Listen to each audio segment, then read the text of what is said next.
सब जन्माष्टमी महोत्सव मनाएंगे, लेकिन हम लोग व्रत भी करते हैं। कई ऐसी बातें हो जाती हैं जिनकी वजह से हमें उस व्रत का पूर्ण फल नहीं मिल पाता है।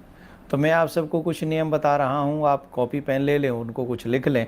कुछ वस्तुएं ऐसी हैं जिनको आप लिख लें और उस नियम के जो मैं अभी बताऊँ उसके साथ अगर वैसा आप उस तरीके से व्रत करेंगे तो आपको पूर्ण जन्माष्टमी के व्रत का फल आपको मिलेगा। और इतना ही नहीं, मुझे ऐसा लगता है कि जो भी आप मनोकामना के साथ में ठाकुर जी की उस अष्टमी का व्रत रखेंगे, जन्माष्टमी का, तो निश्चित ठाकुर जी आपकी प्रार्थना सुनेंगे।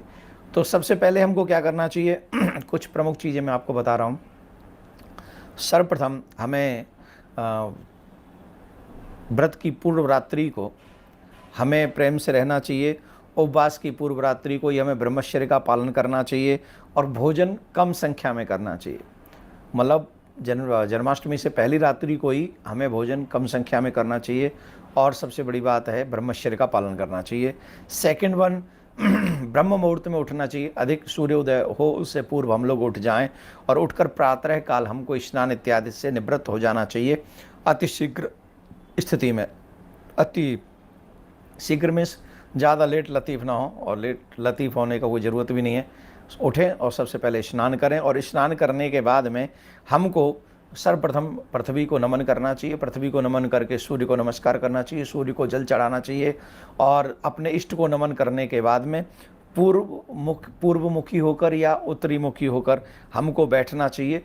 और उसके बाद एक और कार्य करना चाहिए कि हमको फल, जल और कुश का आसन लेकर एक स्थान पर बैठना चाहिए और फिर हमें संकल्प करना चाहिए कि आज हम जो है व्रत करेंगे, आप हमारे ऊपर कृपा करें, हम इस व्रत को पूर्ण कर सकें, ऐसी हमारे ऊपर दया करें।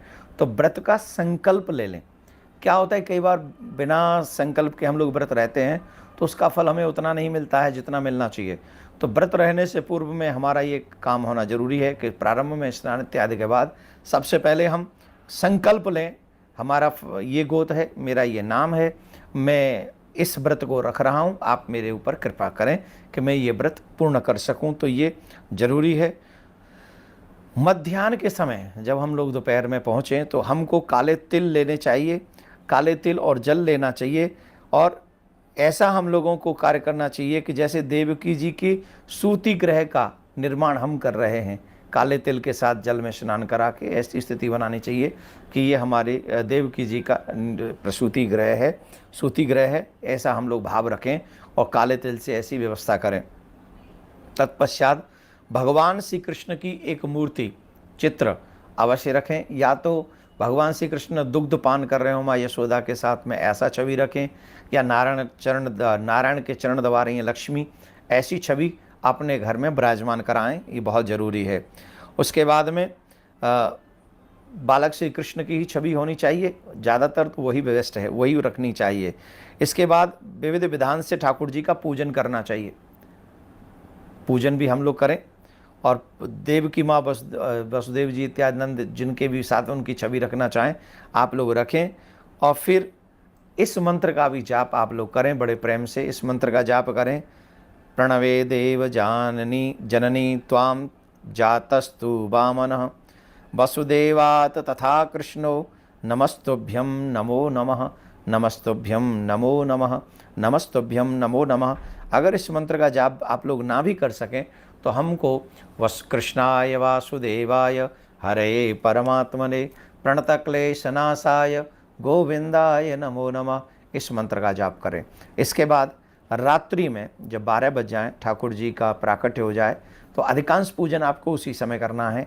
पंचामृत से अभिषेक करना है।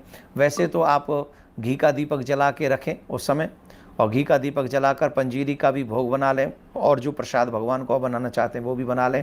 तुलसी दल उसी समय डालें जब भगवान के समक्ष 12 बजे के बाद, जब ठाकुर जी का प्राकट्य हो जाए उसके बाद तुलसी दल डालें, क्योंकि तुलसी पहले डालने से जो है व्रत, जो फल है, भोग है, वो पहले ही लग जाता है और झूठा भोग भगवान को लगता नहीं है। तो जब ठाकुर जी के आगे आप उस वस्तु को समर्पित करें तभी आप सबसे निवेदन है तुलसी दल ठाकुर जी के सामने ही पधराएं आपके उस भोग में। पंचामृत से अभिषेक करें। पंचामृत से अभिषेक करने के बाद में लाला को वस्त्र धारण कराएं, फिर शुद्ध जल से पहले स्नान कराएं, फिर वस्त्र धारण कराएं, फिर ठाकुर जी की आरती करें। और जिनको भी आस्था पे रात्रि